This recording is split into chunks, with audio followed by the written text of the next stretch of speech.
there, Mandy Friedman here, licensed professional clinical counselor, clinically certified domestic violence counselor, clinically certified trauma professional level 2, and the creator of SNAP, Survivors of Narcissistic and Abusive Personalities. We're back talking about Succession. We are in season 3 with my brother, Andrew. Hi, Andrew. Hey, Mandy. It's good to be back. This time we're going to be talking about Kendall and all his exploits during season 3.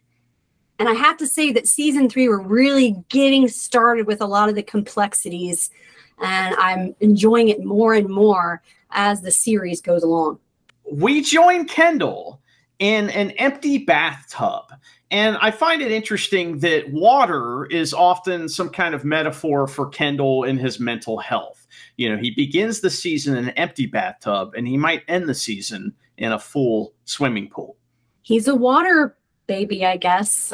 He tends to be drawn to the water, it seems. He's doing these breathing exercises when we first see him, and it makes me think that, you know, he's learned that somewhere. He's like grounding himself is what you're seeing him do. And then he springs up and says action stations. So he just needed a minute. This is when we see Kendall start to kind of work on his plan, and his first step in his plan is to collect as many flying monkeys and take them away from Logan as he can. He's trying to rally the troops, and he's calling around. One of the calls he makes is to Shiv, and he sounds so creepy. He's like, Shivy, Shivy, Shivy, Shivy. He's just being weird. He's so high right now. He's manic. He's in a state of being elated, thinking that he's a genius, thinking he has a lot of power and a power of persuasion over other people. And he's calling around thinking that surely they would want to join sides with him. One of the folks that Kendall is trying to control is Greg. And he has a conversation with Greg about being a killer, you know, and he jokes around about it. Greg said something along the lines of, it's like OJ, except if OJ never killed anyone. And then Kendall says, who says I haven't killed anyone? And then they just laugh. It's like he thinks it's funny, or like it gives him like street cred, or like he doesn't seem like it bothers him that much if it's that funny. Who says I haven't killed anyone? Well, Kendall uses cringe humor as well, like to kind of like fend off things that might make him upset, you know, and I think that's what's going on here a little bit. Kendall also hires the best of everything, but he doesn't listen to any of them. All right. He is like controlling the narrative by claiming he's on the right moral side of this whole thing, too. Exactly. He's trying to take the moral high ground here, but really he's just hijacking the moral high ground and using it to his own advantage, obviously. But he hires Lisa. Lisa is a top lawyer. We even see Shiv at some point go to meet with this lawyer. But Kendall is already signed with this lawyer, and she tries to help him. She tries to be patient. She tries to communicate with him, and he is not hearing anything that she has to say. But it's just hilarious because he started off by telling the lawyer that, I trust you. I'll do whatever you say. I am your puppet, is what he said. I am your puppet. But that's not really how it plays out. It's interesting, too, when two people get divorced, you know, sometimes on a TV show, you'll see the thing where the husband goes around to every lawyer in town, you know, so that the wife can't get a lawyer because he's already consulted with them. And that's what happens to Shiv. And Shiv has, you know, an interesting journey with Kendall this season that we'll get into more and more. What about Kendall's use of word salad this season? I mean, he's all about it. He has, you know, a family word salad at all times right in front of him. Exactly. And there's a moment in particular with Lisa, the lawyer. He's doing a lot of crazy making, and he is using a lot of word salad, but she's saying, I need you to sit down and focus on this. They're at Rava's house. You know, he's cruising around talking to people. And Lisa and her team are there to meet with him at night. And I bet you their fees are probably really I mean, per hour, he's probably spending, you know, tens of thousands, if not hundreds of thousands of dollars with everybody that he's got sitting in there just, you know, on the clock, collecting lawyer fees. But at some point when she tries to get him to sit down, he says, what if he shuts it all down? he can't shut it down. Oh, yes, he can. I mean, he might. In other words, what if Logan has a way of getting out of this? We need to be thinking about that right now, not about what I need to do and how I need to prepare, but instead we need to figure out how to outsmart my dad. You know, he says, oh, yes, he can. I mean, he might. You need to prepare for all eventualities. We might need to call the state police to arrest the FBI. We might need to plan to fly me out without a tail number to Frankfurt or to Venezuela. I'm not serious, but I am serious. Word salad. Makes no sense. Basically, you worry about you and go down this rabbit hole and leave me alone, and I'm going to do what I want to do, and let's just not all worry about any of that stuff. Didn't you just say you were her puppet? Kendall's saying, I've hired you to deal with these issues. It's not only your job to deal with them, it's your job to identify them and everything else, right? I'm not going to help you with that at all, even though I just said I would. The siblings are kind of, you know, people that Kendall wants to collect in his group of flying monkeys. He wants them to be on his side. As we said before, he's used the moral objection to kind of, you know, try to get them to his side. But as soon as he realizes maybe Shiv won't be on his side or Roman, he discards and devalues them. They don't want to join the rebellion. He starts off a little bit persuasive, but then he can't really handle being challenged and confronted by the rest of his siblings. It's difficult for him to maintain that I'm going to be nice thing. It takes effort, right? So narcissists, psychopaths, people that have these types of personalities, they fake things quite frequently because their insides don't match their outsides, you know, wolf in sheep's clothing kind of thing. So they will appear a certain way, but it takes effort. It takes energy on their part. So when he's acting right or being nice, it's like it takes something from him. At least that's the way they see it. And then when you don't respond to that in the ways that they imagine that you would, they go instantly to being pissed off and angry with you. And anyone who has been in a relationship with a narcissist or around a narcissist knows exactly what I'm talking about. All of a sudden they're being nice and they expect for you to not bring anything up, that it's just, let's forget it. Let's just act like none of it ever happened. Here's some flowers, love bombing. Let me take you on a trip, love bombing. Whatever you do, don't bring up the real issues though. So if you say, well, this is really nice, but also we still have to talk about your behavior and what you did. Oh, well, you live in the past, I guess, huh? We can't, I guess you just like to fight. You just like to argue. Well, blah, blah, blah. And it's like, well, hold on. How were we fine 2 seconds ago? And you were actually kind of sorry seeming and wanting to do nice things for me. But now that's complete from one to another really quick. And it's because how dare you make them waste that precious energy of acting nice? You know, that took effort for them to humble themselves and say they're sorry. You better react in the ways that they want you to react. So as he starts to sort of spiral with his siblings, he starts lashing out at them, devaluing them, and weaponizing that sensitive information, including saying to Connor, you're not wanted. Well, we know, and we'll talk more about Connor, we know that this is a soft spot for Connor to say to him, you're not wanted. He's jabbing them right where it hurts. And he says to his own sister, the only reason you're here is because you're a girl. And right now, girls count double. Didn't you know?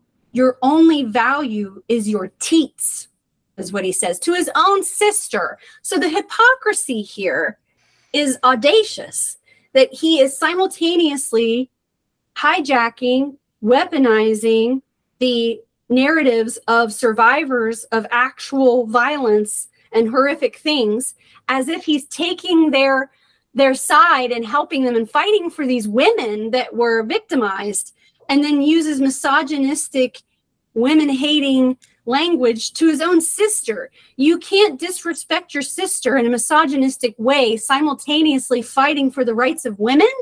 Doesn't make any sense at all. Plus, the term teats refers to, you know, breasts on farm animals. So it's even extra kind of a jab right there, you know, and man. Is this another wildlife metaphor? It is, I think so. It's an awful one too. But here's one of the things that's awesome about this show is that we get to see complex versions of these kinds of characters, these kinds of people. What happens, Mandy, when the guy who is the narcissist, who doesn't want to hear the bad stuff, decides, let's play a game where we talk about the bad stuff? This game's called Good Tweet, Bad Tweet. Kendall is trying really hard to act like that he doesn't care about the criticisms and the mean things that people are saying about him right now. He sees it as like any publicity is good publicity. But a lot of what's being circulated is truthful and accurate about his demeanor, his past, his behaviors, and just the way that people generally perceive him. So when they're doing this good tweet, bad tweet, they are reading something that's funny and that's not that big of a deal, you know, something that's encouraging, good tweet, yay. And then a bad tweet is basically Kendall sucks. And then they laugh, ha, ha, ha, isn't that funny? But at a certain point, when the truth is a little bit too true, it gets awkward and people don't know what to do. Do we laugh? Do we not laugh? And they look to Kendall to be like, ha, ha, ha. They're like fake laugh. Like, do I fake laugh now? When do I fake laugh? Oh, ha, ha, now, ha, ha. It's funny because Kendall says it's funny, but it's really kind of uncomfortable and cringy and awkward because it's true and he refuses to see the truth about himself. And that's one of the biggest problems with this guy is he does not have self-awareness. Well, self-awareness is no fun, especially when you're on your way to this big writers event where you're going to have an opportunity to, you know, be in front of the media and show people what's really going on in your life, right? So they arrive at an event that's for, I guess, journalists, something that the family does every year. Shiv supposedly goes to this every year. And I don't think it's something that Kendall normally goes to, but he shows up with Naomi, and on the red carpet, on the way in, he screams, "Fuck the patriarchy." You are the patriarchy, you asshole. You are the patriarchy. You and your sister with teats. Fuck off. is what Logan would say, fuck off. Yeah, fuck the patriarchy. He is taking feminist themes. He's taking women's survivor narratives. He's taking the hardships of the victims of these crimes, and he's using it to further his own agenda. And that's kind of the worst kind of evil there is when you use something that is a genuine and authentic thing that actually is meaningful and is deep for people, and it's an important issue, and you hijack that, appropriate it, and use it as your own for your own evil purposes. And that's basically the Logan Roy family. Throughout all this, these big themes are happening, and these things, of course, but also there's like just little tiny bits of assholery going on as well, where we have Kendall manipulating Greg, and what he does in this situation has to do with a watch. He's future faking with Greg, and he has Greg thinking that he's going to buy him a watch, and Greg's all excited about it, and he's got it. And then when it's time to pull the trigger, Greg's like, "Can I have it?" And Kendall's like, "What do you mean?" It's like, "I like this one." So, like, I thought you were buying it for me. I'm not buying that for you. Are you kidding? You know, like, what? But it's a perfect example of future faking. It's a way of making someone think that you care or love them, or that there's going to be a good future together, but you have no intention of following through with those things, but they'll follow you long enough because they think that they're going to get somewhere with you. And so far, the only place that Kendall has gotten Greg is to have a condo where people have sex in his bed, and he gets to party with people and hang out with people, but he's not really taking Greg anywhere professionally. He's not really helping Greg achieve any of Greg's goals. He's just having Greg to be a hanger-on and somebody that can be a flying monkey for him. But that's his only value to Kendall. Also, as an item to take away from Logan, right? If he can take that away from Logan, then that's you know, in the plus side for Kendall. Again, you know, we've seen the human furniture thing. Well, Kendall, what does Kendall think of people like that? You know, so it's if Tom thinks they're furniture, Kendall sees them as even less. As the season has gone on, you know, Kendall's trying this rebellion against his father, but he's still employed by Waystar. Well, he starts a rumor that he's going to show up to work, and he does. He's shown up to work. He is in his office. He thinks that they have hacked his thermostat of his office. He's like, this is definitely 60 degrees. And his assistant's like, I don't know, it feels like 72. He's kind of paranoid at this point because he's still in this manic episode. And at one point, Colin, who's Logan's personal security guard, who also helped cover up a lot of Kendall's crimes, just shows up in his office and whispers, I know you. And it works. Kendall sort of, you know, he responds to that, like he kind of shrinks a little bit, but it doesn't stop him with his schemes.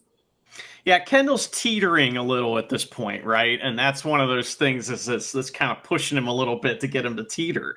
So this is also the same day of the big town hall meeting, which is a phony town hall meeting, and this is to address all of Waystar's issues, and it's going to be fronted by Shiv. She's the new face of the company, right? Exactly, and she's really excited about this. This is her big debut. She's finally getting the role that she wants, and while she's talking, music starts playing, and Kendall has had someone go out and buy a bunch of Bluetooth speakers and has them all set up, and he's playing Rape Me by Nirvana. And it's so loud that she cannot finish her speech. He ruins the whole thing and completely sabotages his sister. Now, you and I would think, so what? Why can't she still be CEO? Why does this change her path of her own professional development? Why does it change things? Well, because it's all about appearances. It's all about, you know, what people will what people are going to say. And the fact that she stood up there and bombed on her very first thing as the CEO means that she can't be CEO now. And I think that Kendall knew that that's what he was doing. He was tanking his sister. Kendall's pretty good at these PR stunts. They're always very pointed. They're very direct in a way that is kind of sneaky and kind of, you know, like, wow, I almost respect it, you know, kind of thing. But I would never do that to you, Mandy. So, well, thank you. That's so nice of you. I mean, you are here helping me do this, and you encourage me, and you're always on board, and you're always super helpful. So you've demonstrated that you're not like Kendall. If you were, you would probably be trying to sabotage us right now. Kendall has just sabotaged Shiv, and she is going to get revenge, and she's going to get revenge at a very poignant time. There is a TV show hosted by this woman named Sophie, who is kind of like, you know, a comedian type that makes fun of Kendall, and that's a big part of her show. So he decides he wants to go on the show, but Shiv's revenge drops right as he's about to be on. He thinks he's so funny. He pushes his way into the writers group meeting, and he's not really supposed to be there, but he does it anyway. And he's just acting weird, and they're all just sort of placating and letting him be that way, hoping that he gets on the show. Well, right before, like you said, that's when Shiv's letter comes out, and Shiv's letter is honest. It is truthful. It says exactly what has been going on. And they're not used to talking that way. They're not used to, like you said a second ago, he's really good with PR stunts, right? What they're good at is avoiding the truth, shifting the narrative, and manipulating. That's what they do. What is the kryptonite of those things? The truth, facts. That's the kryptonite of manipulation and of narcissism. So right as he's getting ready to go on the show, one of his aides comes up to him and shows him the letter. And he's like, oh, well, she can't do this. I mean, this is private. He's like, you know, she can't send this out, can she? Like, not everyone's seen this, right? Because it's private. And she's like, no, I mean, like, the whole world can see it. The whole world. Then he tries to get the producer of the show to leave it out of the show. And she says, it would be really weird if we didn't bring it up. And then we would lose credibility because everyone's reading this right now. So if we didn't bring it up, it would make it sort of suspicious, don't you think? And he's like, well, you know, everything's fine. Everything's fine. But, you know, I might not come on the show. She's like, 15 minutes. It starts in 15 minutes. He's like, that's okay. That's okay. I can fix this. She's like, what, you can get Jay-Z here in 15 minutes? He's like, yeah, I can do that. I can do that. Like, okay. He's like, but everything's fine. Everything's fine. Okay. And he disappears into a side room like he does. He, you know, goes down to a fetal looking childlike position. He has read the letter. He sees the truth in it. And then he kind of sits back and is listening to Sophie. And she is digging into all of that and says that she's been ghosted by Snitchy Rich. Part of this revenge is that then Kendall is fired from Waystar. All right. So he's now out on the company, and his manic episode where at the beginning of the season, he was at the tippy top after he got out of that bathtub and said, let's go. It's action. It is slowly but surely starting to spiral out of control. So now Kendall's kids, we haven't talked about too much this season, but they have a rabbit that he purchased for them. All right.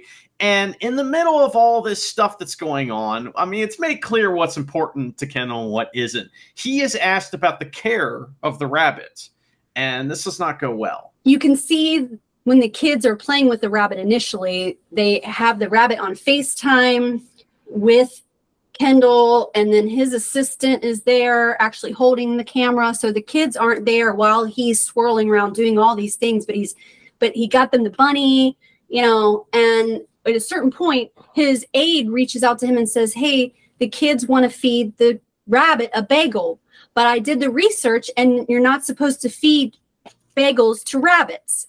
And Kendall's like, it'll be fine. Look, I'm not paying you to think. Give them the bagel. Trust me, it'll be fine. It's just a bagel. Well, as it turns out, rabbits aren't supposed to have bagels. So then when she reaches out and says, there's something wrong with the rabbit, he's like, what did you do? Well, I gave it a bagel. Like you said, well, how much bagel did you give it?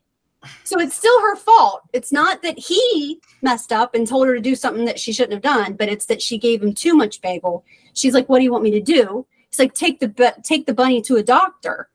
If a doctor can do people, they can do bunnies. Wow. What a dick. Also shows his ignorance about, basic things in life. And it's like, what's important to this guy? It's not the care of the actual bunny and the longevity that this bunny could cause for his family as far as happiness and his children. It's the, initial thing. Let's get them happy. All right, let's move on. What's the next thing, right? Wait, they're not happy? Feed them the bagel. Let's go on. You screwed up the bagel. It's this big, madness. And he treats his children at times, or the problems that his children bring up in his life, as a business decision. And, let's take care of it right now. Something I don't think we've talked about much is that, I don't think these family members and all these characters in the show think about the future much at all. Mostly it's just right now. What's going on right now? What can we fix right now? Who cares about what happened in the past? What's going on right now? We don't care about what's going to happen in the future. The only character that cares about that's Jerry, honestly. So, and Tom, and Tom not going to prison. He's worried about that. Yeah. But it's that whole rabbit thing is just fascinating, and I loved it. Now we have a situation where the shareholders are worried because we have a medical episode with Logan that we'll get into in Logan's episode. But one of the major shareholders is played by Adrian Brody. He wants to meet with Kendall and with Logan to see if this is all going to work. He owns all this stock. He's lost a bunch of money because of Kendall shenanigans and now the medical episode. Let's get these guys together and figure out what's going on. They do that on Adrian Brody's private island, and they take a little walk. They do. And I'd just like to point out that the name of this episode is A Lion in the Meadow. And Logan is the lion, and he's wandering in the meadow. And, Adrian Brody, I think his name is Josh, is taking them for this long walk, and they kind of get lost. And instead of Logan saying from the beginning, I'd prefer not to take a walk, let's stay here, he's trying so hard to win this guy over that he's willing to put himself in a precarious situation, and it winds up being a bad choice. He should not have gone on that walk, but he's a big tough man, and it's all good. The scars on his back that nobody can see, it's the same kind of thing here. He should have said, no, I'm not going to walk, because I shouldn't, because I'm 80 and I have health problems. But he's got to be a big tough man. And during the walk, he does sort of collapse, and needs help getting back. And that does not bode well for them. And it turns out then that the whole scene backfires and Josh loses faith and decides that he wants to go a different direction. Josh is an asshole, just like the rest of them. You know, he's another one of these guys, you know, that, man, what a jerk. Another jerky situation is, again, the, you know, further manipulation of Greg. Kendall decides to threaten to burn Greg. Now, he might not have to, but, you know, he might have to. This is a really great example of coercive control and what abuse actually looks like in abusive relationships. People think that abusive relationships involve somebody getting punched in the face or thrown around, but it really looks a lot more like the scene between Greg and Kendall. Greg is saying to him, look, I'm going to have to go my own way potentially here. And Kendall's like, okay, cool. Yeah, no, I get it. I get it. You know, and he's talking to him in this nice, kind voice of, you know, almost like you're a family member and I care about you, and makes Greg think that it's okay to talk about these things and that, you know what, we're cool. Kendall says, you and we're cool. I get it. But I might have to burn you, you know? I mean, I probably won't. I don't want to, but I might have to, you know? And Greg's like, well, what do you mean you might have to burn me? And it's like, well, you know, they're going to want some red meat and it might have to be you, but you and I are cool, man. You know, like, it's just part of the game. It's nothing personal. It's nothing personal. So in other words, Greg's saying, I'm not happy. I want something different. And Kendall is saying, if you leave, I will hurt you. But it doesn't look like that's what he's saying. It looks like he's being supportive of him, but his words are saying a different story. That's what actual abuse usually looks like, is it looks like a warm conversation. No one's raising their voice. No one's saying anything really super mean. And the mean things that do get said are done so under like this, well, it's reasonable, you know, what do you want me to do? I mean, I'm in a pinch here and I'm going to have to use every tool at my disposal. I mean, surely you can understand that. And if I have to burn you, it's what I have to do. It's nothing personal. Well, that doesn't make Greg feel like it's okay to leave, does it? It makes him feel like if he leaves, something bad is going to happen to him. And that is coercive control. Greg feels like he can't leave, even though he's being told, we're good. We're good. We're totally good. There is all kinds of legal shenanigans going on this season, too. Kendall is deposed, and it becomes clearer to him that this whole play is starting to not go his way. Lisa, his high-powered lawyer, speaks truth to him. And turns out she's just a toxic person, though. Another great example of narcissistic abuse and how narcissists behave is that they twist things around to make the target of abuse look like that they themselves are the abuser. There's a form of this that's called reactive abuse. In other words, I poke, poke, poke, poke, poke, poke, poke. And then finally, when you react, I go, see, look, you're crazy. And I am going to make sure there's an audience and witnesses for your explosion. So I'm going to do this to you at a party where there's people around. And then after you explode, I'm going to say things like, she didn't take her medicine today. I need to get her back into therapy. You know, gosh, I love her so much. When she has this hard time, these hard times like this, it's just, it hurts me to see it. And everybody's like, oh, he's such a good partner to her. She's, you know, she puts him through a lot. So what happens is Lisa, the lawyer, who is really good at what she does, and she's really good at big personalities and narcissistic personalities, you can tell, because the way she handles him is the way that I suggest to my clients of ways that they can handle narcissistic people, is that in your mind, you picture an emotional toddler, but an emotional toddler that you care about. And by the way, you're not an authoritative parent. So in other words, it's, I see that you're hurting. I see that you're angry, and I see that you're angry at me. How can we make this better right now? No, we can't do that. We can't go back to the ice cream store. Just because you dropped your ice cream cone doesn't mean we're going back to the ice cream store. We can go back tomorrow, maybe. I know it sucks that you dropped your ice cream cone and that you'd like another one, but we're not going back. But I know it hurts to drop your ice cream. I've done that too, right? So you talk to the person in a compassionate way. You try to meet them where they are, but you're also not caving. You know, you're still maintaining your boundaries, but it lets the narcissistic person know, I hear you. I see you. You're important to me. I care about how you feel. And then they feel heard and seen and known. But what they're expecting from you is that you're going to be defensive and that you're going to attack back because that's the way they would. So when you return a nicety, it's like, oh, okay, well, maybe I don't have to go this far. So Lisa knows how to talk to him. And at a certain point, she says, I hear you're concerned. You have a big day tomorrow. She doesn't take the bait, you know, she stays warm and kind of motherly. And again, this is a good way to handle a person in this moment. And he says to her, I value the work that you do, okay? But let's try harder, he says. And this whole time, she hasn't been taking the bait. She's been really good at gray rocking with him. But since it didn't go well, the deposition, she is now in a position where she needs to speak truth to him.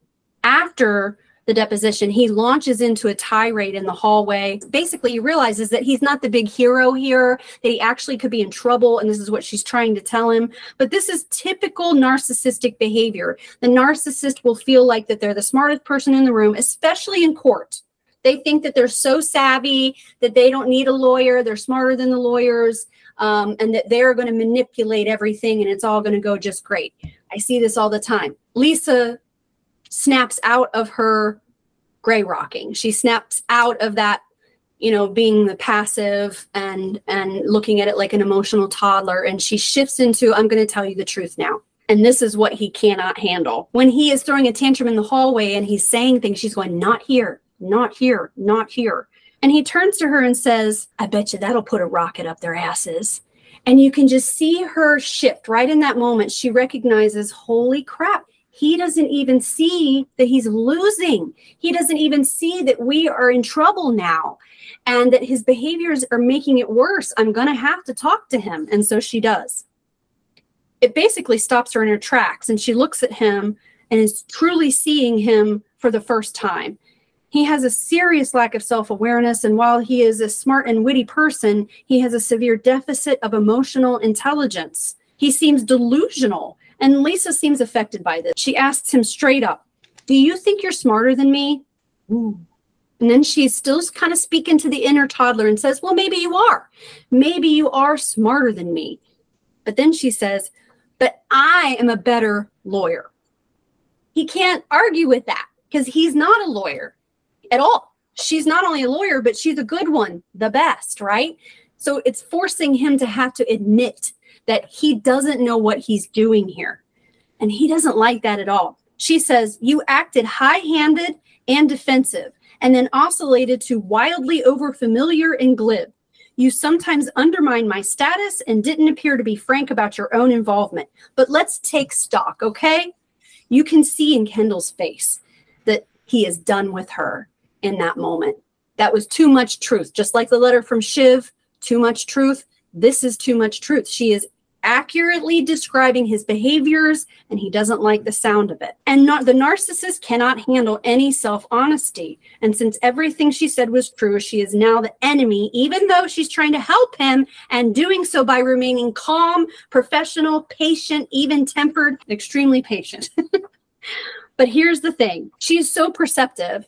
And while she handles the giant toddler who throws a massive tantrum when things don't go his way, we got to cut to the next scene. And here we have it, folks. This is narcissistic abuse. He tells his assistant that he wants to put that out in the right context, that Lisa is a toxic person. Lisa is the toxic person, the patient person. the one that is trying to help him, but she's a toxic person. And I would like to start a smear campaign. You're with me or you're against me. And so the fact that she's crossed that line with him, or, you know, I just acted like a normal person, which is not acceptable to him, he's now, you know, turned her into the suppressive person that needs to be, you know, shunned and gotten out of the group. And hopefully she'll never work again, you know.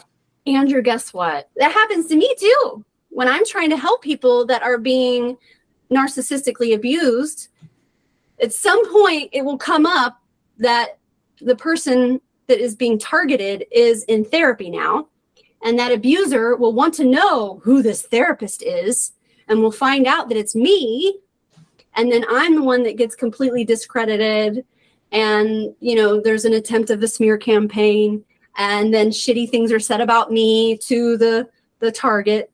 And then that's brought back to me. Well, he said that you're just a feminist that makes money off of making women feel good about themselves, and things like that. So that's what narcissists do. They twist it all around so that they're the good guy, they're the victim, and that everyone else is out to get them. And they do it on a dime, just like Kendall did. Must be hard being Kendall. You know what I mean? Gosh, poor guy. With only $2 billion. I mean, he paid Lisa, what, hundreds of thousands of dollars, and she turned on him. Mm-hmm. Unbelievable. You know, we've talked a lot about how, you know, Kendall is kind of a cringy person, but I don't think anything is as cringy as his birthday party. It is incredible. Plot-wise, it is important that we mention that Madsen, the owner of Gojo, is at this party, which we'll get to him eventually. But Kendall has quite a production planned here for his birthday party.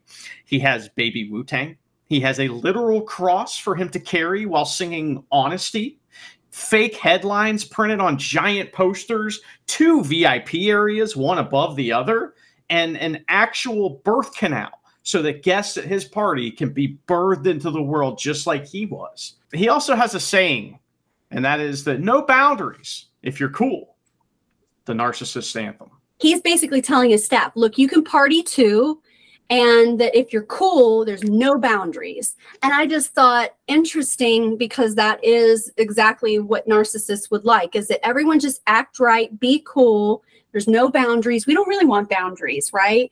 But we also don't want to hold anyone accountable, be honest, have expectations or needs or concerns. You don't get to be the real you ever. So when you say, as long as you're cool, being cool means ignoring my flaws. Lisa wasn't very cool. She's not at the party. Big moment in this is that, you know, Kendall wants the siblings there, all right? And he wants them there so he can try to manipulate them.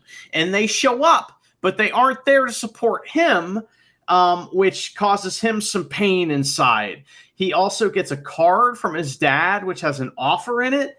But Kendall isn't willing to leave this abusive relationship behind quite yet. And it's sad because he was really hoping that his siblings might want to be there for a genuine reason of supporting him.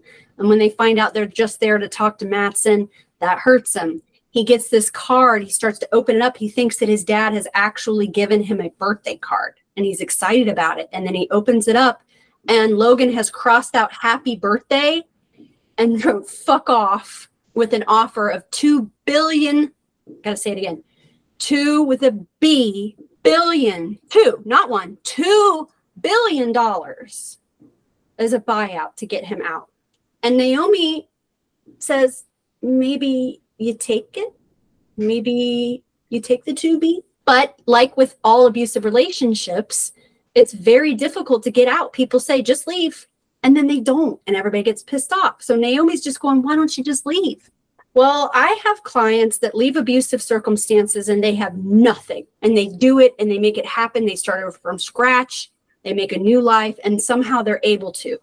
Then I have clients that have everything, every resource at their disposal. They don't have money problems. They have a supportive family, and for some reason they can't. So resources, willpower, and circumstances don't really have anything to do with why someone leaves or doesn't leave. It has to do with trauma bonds. It has to do with power dynamics. It has to do with familial dynamics, and constantly chasing for the rest of your life any kind of affirmation or self-worth, since you never got that from your parents or from the important people in your life. They're basically a giant black hole of emotional neediness. that never goes away. Kendall's birthday party is starting to not go the way he wants it to. Things start to compound here as he has kind of like a couple different meltdowns. The first one involves a gift from his children. Rava is there. And at a certain point, she says to him, hey, did you get that gift from the kids? And he's like, wait, what gift? And you see him really zero in on this quickly, right? All of a sudden, he's really worried about this gift from the kids. Well, you see that he's sort of crumbling. He's in a downward spiral. He was manic. Now we're going into a depressive episode. Things aren't going his way. And one of the things that's bothering him is that he's failing. Birthday party's failing, and the court stuff with Lisa was failing, and now his siblings aren't even there to see him, and Mattson's there, and he's just failing, failure. And to say, do you have the kids' present that they gave you is another opportunity for him to look like a failure. Either you're going to be a good dad right now, or you're going to be a shitty dad right now. And he needs to be a good dad right now more than anything to salvage what little bit of self-esteem that he can muster, right? Well, she also said that it was wrapped in rabbit wrapping paper. Now, how thoughtful is that from the kids? Like, daddy bought us a bunny. I know, let's wrap his present, his 40th birthday present, in some bunny wrapping paper. That sounds so sweet that the kids would do that. The bunny that he said it was fine to feed a bagel to, which then got the bunny sick, which probably traumatized the children and turned it into something scary instead of something fun, but hey. But they can't find the gift. And he's just flipping out. And he's yelling at everyone. He's making fun of people. He's just saying shitty things. And here's Naomi trying to be there to console and help him and appease him. And she's trying real hard to keep him calm. And then at a certain point, he turns on her. She says, how about I give you your gift? Like a child again. Hey, you want your present? You want your ice cream cone? Come here, I'll distract you. Come over here. And so she gives him his present, and it's a watch. And he's not happy with this gift at all. And it's very clear right away that he's not happy. So she starts to fawn. I'm sorry, I know that was stupid. You want a blowjob? And he continues to recognize that he is spiraling. She really cares about him. She's trying to help him. So he says he's sorry. He recognizes that Naomi is not really the object that he needs to be channeling his anger at. And then he kind of crumples to the floor like he does, into the position that he always gets into. And he says, I want to go home. So they go home. And he's wrapped in a blanket like he's the survivor of a natural disaster, like his house just burnt down and he's out there with the paramedics with the blanket on. And at a certain point, he puts his head in her lap and she's sort of stroking him. And you see the look on her face is sort of like, I might be done with this shit. I might not like this too much anymore.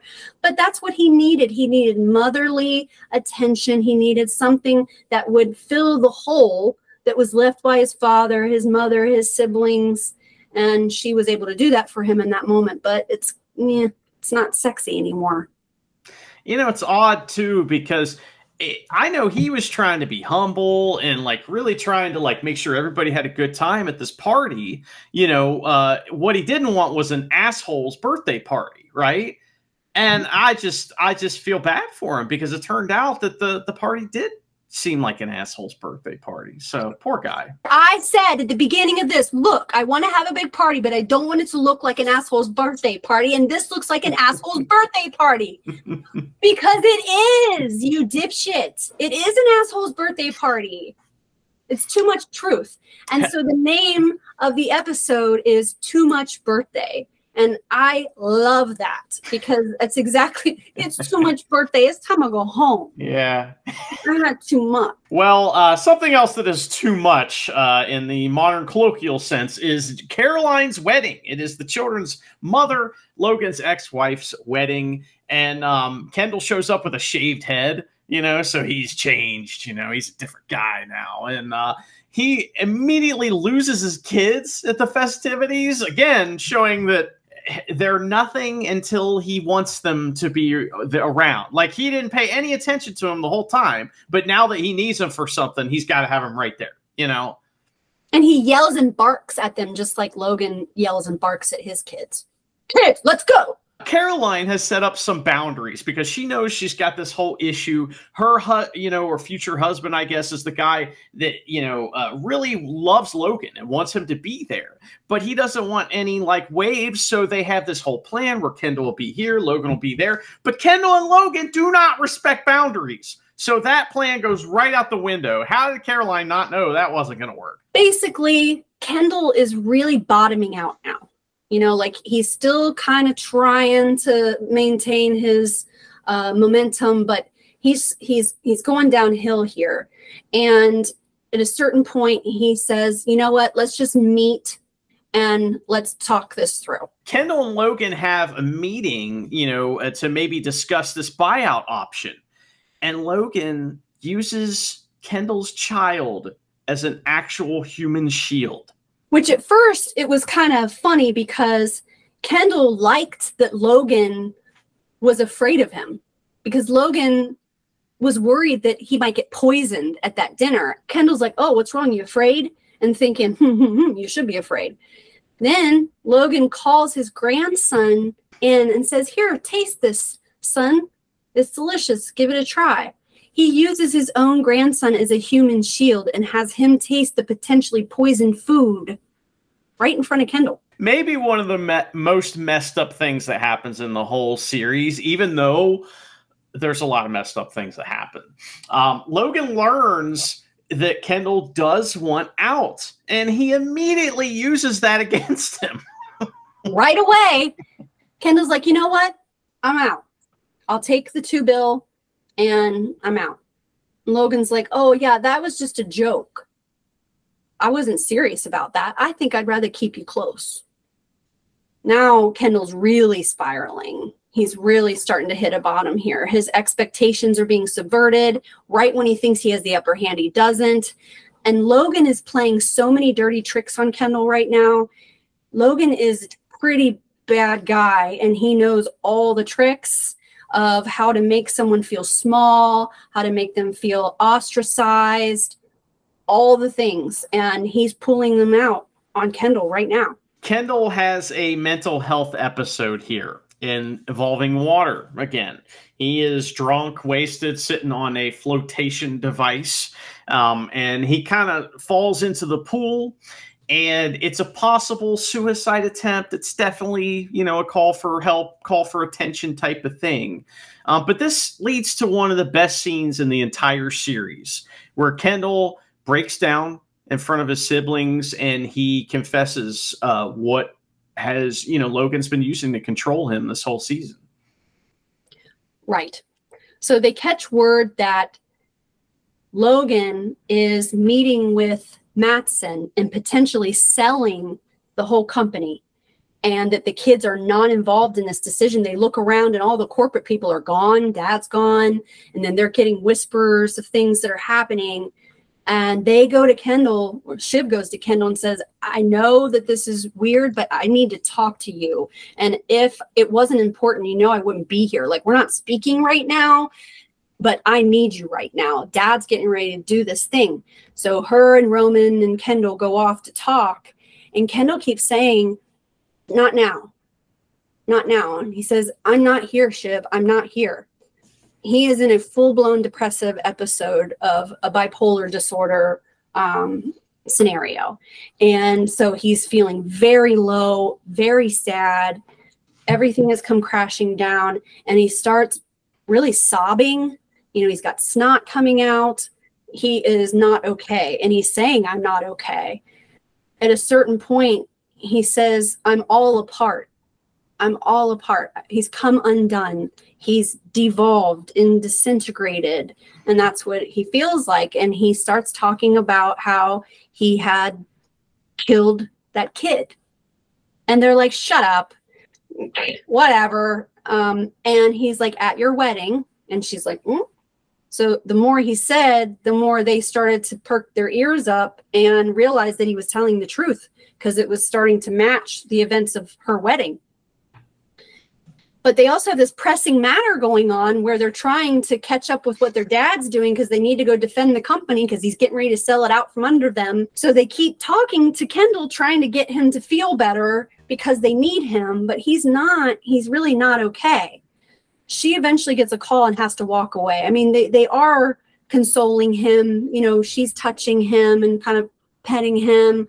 And you can see that she feels his pain. I mean, she does have compassion for him. And I think that Roman also has compassion for him in the best way that he knows how. And what does Roman do?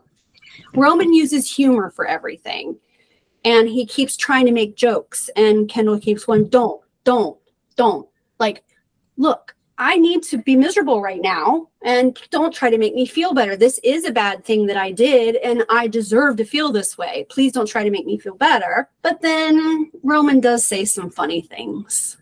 And it does wind up being a little bit humorous. He says something like, well, it makes perfect sense because I couldn't get a drink at the wedding. You know, the way the drinks were taking forever. And really, who's the real victim here? I had to wait 45 minutes for a gin and tonic. And then Kendall starts to laugh and they pick him up and they say, let's go. They're going to go meet with their dad and they're going to confront him. And he says, okay, but can I stay with you? Can I go with you? And they said, yes. And he's like, okay. So he feels safe now being with his two siblings. He wants to be with them. They're helping him feel not so alone, maybe not as suicidal. And they are going to go and confront Logan, the three of them.